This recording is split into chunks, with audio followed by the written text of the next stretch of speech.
Бүгінгі сабақта біз сіздермен PowerPoint бағдарламасында слайд құруға және слайдты сақтауға және сақталған құжатты қалай ашуға болатынын үйренеміз. Сонымен бірінші үнсіз келісім бойынша бізде бірінші бет слайд шығады.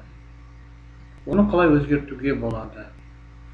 Егер бізге бұл ұнамаса, біз өзгерту үшін макет дейтін жерде басып макетті және макет деген жерде біздің қалауымыз бойынша мына жерде керекті слайдты жасауға арналған макет түрін таңдап алуға болады.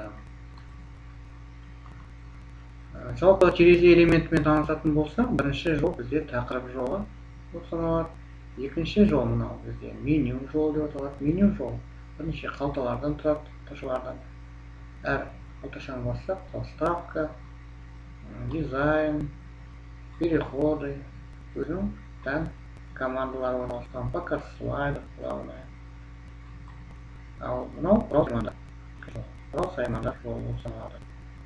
Енді осы слайдымызды қалай сақтауға болады? Бірінші рет сақтау үшін файл сохранить немесе сохранить как деп сақтауға болады.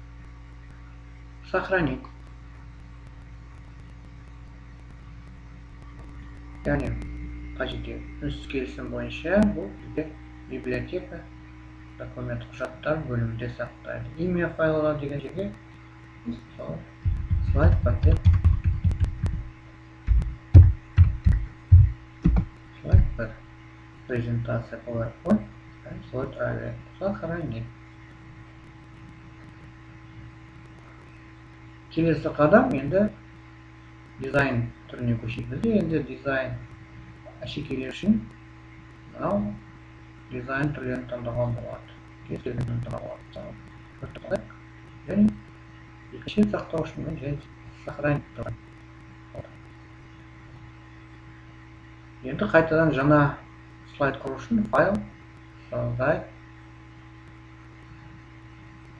новый презентация деп басуға болады. Жаңа презентация ашу үшін